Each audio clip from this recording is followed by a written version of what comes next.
So hello everyone, मेरा नाम सौरभ है और आज मैं आप सबके सामने लेके आया हूँ आरटीबी में 2022 में एक क्वेश्चन है कि ऑडिट अंडर फिजिकल लॉ पे बेस्ड है। सो क्वेश्चन स्टार्ट करते हैं। सीए सुमति जो है अपॉइंट किए गए as a tax auditor under section 44 AB of the income tax act 1961। कौन सी कंपनी में? मैसेस पाल एंड कंपनी में। ए पार्टनरशिप फर्म है, Mrs Pal and company partnership firm है, ठीक है। Following a cash basis of accounting.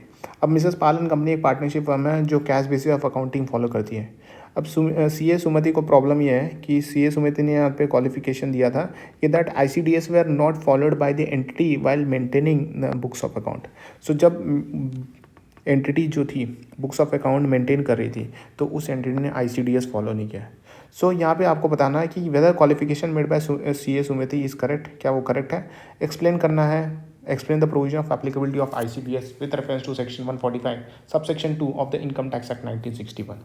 So section 145 subsection 2 क्या बोलता है? सेक्शन 145 सबसेक्शन 2 बोलता है वो एम्पावर करता है सेंट्रल गवर्नमेंट को, वो एम्पावर करता है सेंट्रल गवर्नमेंट को कि वो नोटिफाई कर सके ऑफिशियल गैजेट में from time to time income computation disclosure standard as to be followed by the classes of assessee और in respect of any class of income. The ICDS section 145 subsection 2 empowerment देता है central government को, power देता है कि वो notify करें अपने ऑफिशियल गैजेट में फ्रॉम टाइम टू टाइम कि कौन सा इनकम कंप्यूटेशन डिस्क्लोजर स्टैंडर्ड कौन सी क्लास ऑफ एसेसीज के ऊपर इन्वॉल्व होगा, कौन से क्लास ऑफ इनकम के ऊपर इन्वॉल्व होगा। ये सेक्शन 145 सबसेक्शन 2 यहाँ पे सेंट्रल गवर्नमेंट को पावर देता है।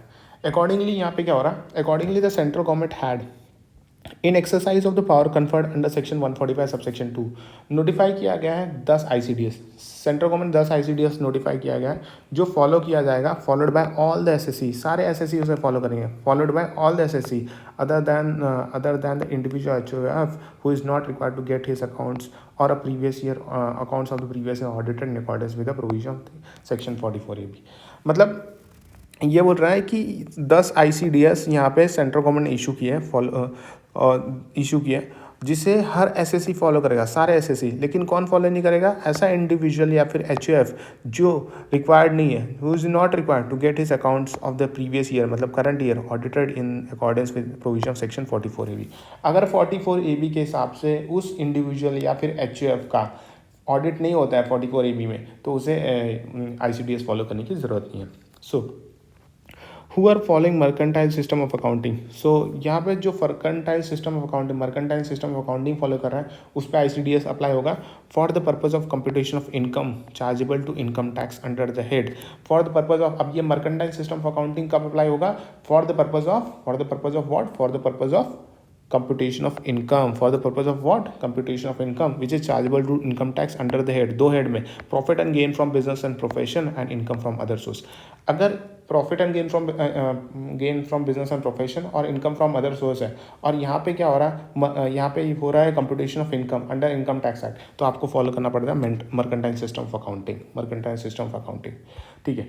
So all the notified ICDS are applicable for the computation of income chargeable under the head profit and gain from business और प्रोफेशन और IFOS and not for the purpose of maintenance of books of account. So सारे notified जो ICDS है वो applicable किस चीज़ के लिए होते हैं? एप्लीकेबल होते हैं for computation of income, income computation के लिए एप्लीकेबल होते हैं ICDS, ना कि वो maintenance of books of account. Maintenance of books of account पे एप्लीकेबल नहीं हो रहे, वो हो रहे हैं कंप्यूटेशन पे, computation of income chargeable under the head, दो head, profit and gain from business और profession and income from other source, ठीक है।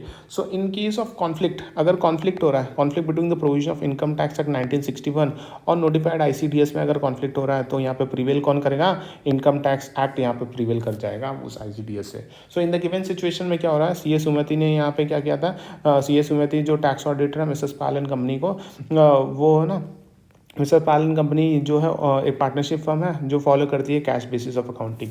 कैश बेसिस ऑफ अकाउंटिंग मतलब मेंटेनेंस उनका बुक्स ऑफ अकाउंट कैसा है? कैश बेसिस ऑफ अकाउंटिंग है। CA सुमति ने यहाँ पे क्या किया था? क्वालिफिकेशन रेज किया था कि ICDS इन्होंने फॉलो नहीं किया by the entity while maintaining the books of account. So maintaining books of account के टाइम पे ICDS फॉलो नहीं हुआ। So in the view of the above provision it is clear that ICDS is applicable on mercantile system of accounting and it is only for the purpose of computation of income chargeable to income tax under the head profit and gain from business and profession and IFOS and not for maintenance of books of account। so ICDS जो है वो applicable किस पे होता है? mercantile system पे होता है, mercantile system of accounting पे होता है and only for the purpose of what? only for the purpose of computation of income।